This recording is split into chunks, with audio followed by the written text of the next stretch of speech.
So you want to start a cleaning business and you don't know what to do or where to start. Well, buckle up, baby. I got some tips for you. Grab a pen and paper, pause this video so you can write down your notes. And if you'd like to have a downloadable version, check out my Etsy site because I do have lots of documents you can download there and edit to suit your needs. I've owned my cleaning business since 2015 and I am a working mom, so here are my tips. First and foremost, with any business, find out what makes you happy, find out what you want to do, find out what you're good at, write it down. What type of cleaning do you want to do? Do you want to go into Airbnb cleaning? Do you want to go into post-construction cleaning? Do you want to go into residential and commercial cleaning? Do you want to go into hazmat cleaning? What type of cleaning do you want to do? Write all this down, brainstorm. Number 2, after you figured out what type of cleaning you want to do, find out from your city and state if there is a small business department. A lot of times your local chamber of commerce will have a small business department that will help people that are small business owners. Reach out, email your local business organizations in your city or state and ask them what type of certifications or licensing will you need for starting a cleaning business. Not every state requires a cleaning license or certification. Some do, some don't, so it all varies. What I need in Pennsylvania can vary for what you need in Nebraska. So that's why you need to Google around and find out from your local government agencies what you need for your cleaning business. Have you come up with a name for your cleaning business? Make sure that's the name that you're going to want because it is harder to change it down the line. So let's say you've come up with your cleaning name. You found out you need certain certifications and licensings for your state. Look at getting your name registered through your state. That can be known as a DBA, a doing business as,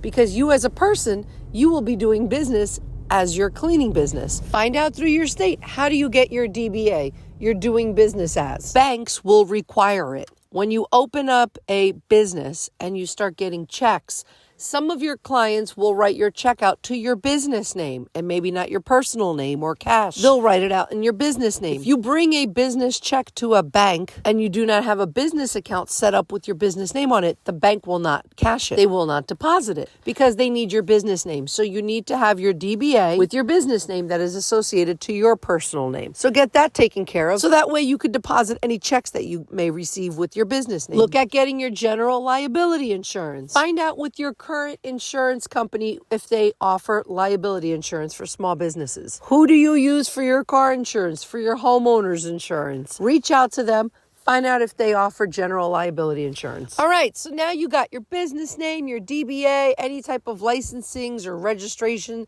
through your state done.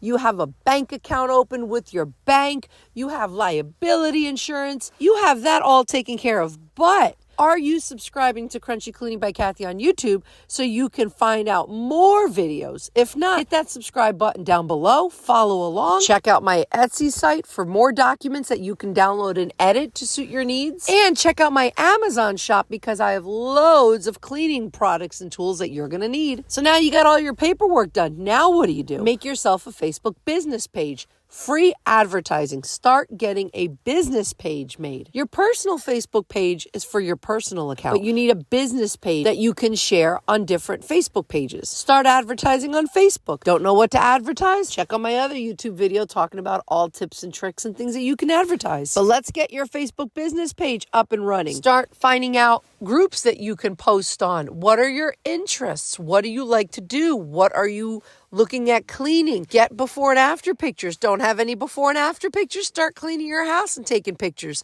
And check out my other YouTube videos talking about what pictures you should be taking. Start utilizing free social media.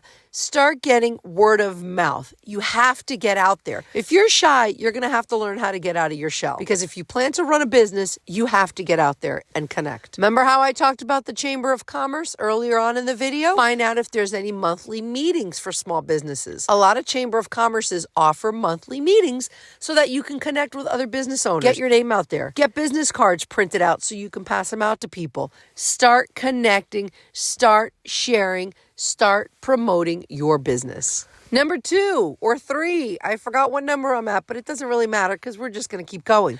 Tools. What do you need for cleaning?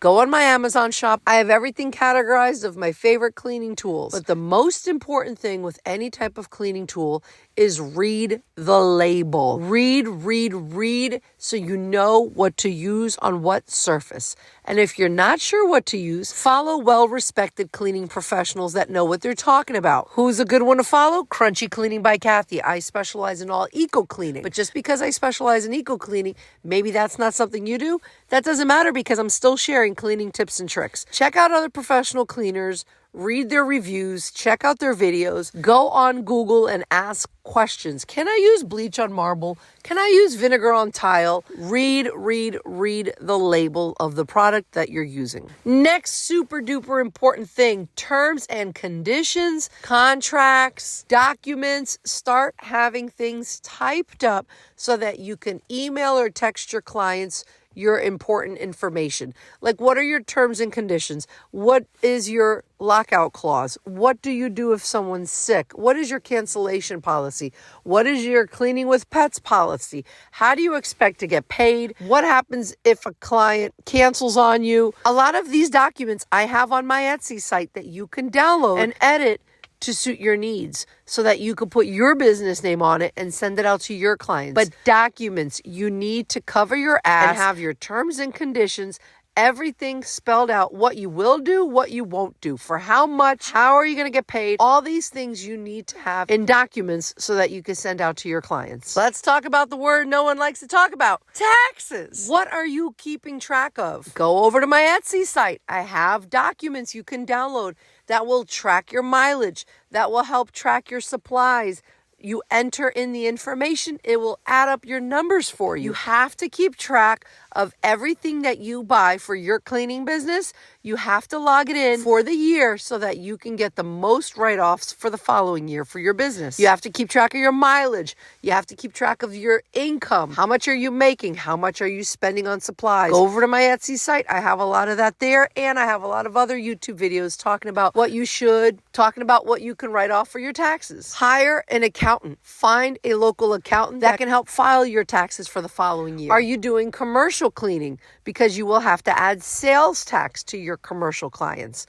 So hire an accountant. That will also be a tax write-off. So that is something very important you need to look into. Get an accountant to help you with any type of tax questions. And head over to my Etsy site because I have documents that you can download that will help you keep track of your income and expenses and supplies. So make sure you've paused this video and you've taken notes. And again, go over to my Etsy. I have a lot of this typed up already for you if you want to download any of those documents. But have fun. Being a cleaning business owner is such a joy to me because I have flexible hours. I love connecting with my clients. I make good money in the amount of time that I'm working, and I can help other fellow entrepreneurs open their cleaning businesses. So at the end of the day, have fun with your cleaning business. Connect, be responsible, be caring, be kind. And remember, you're not just cleaning. You are helping people's lives. You're helping somebody in need. You're helping somebody relieve stress. You're helping somebody with their office cleaning. It's not just cleaning, it's customer service. So have fun with your cleaning business. Be positive, spread kindness, ask questions, never stop learning, and make sure to keep following Crunchy Cleaning by Kathy for more cleaning tips and tricks. And if you love this video, I hope you can comment. Let me know what you thought. Share it, love, subscribe, do all the things to help the algorithm so that I can get more views because I don't get paid for making videos. I do this because I genuinely love to help other cleaners learn how to grow or start their cleaning business. Crunchy Cleaning by Kathy.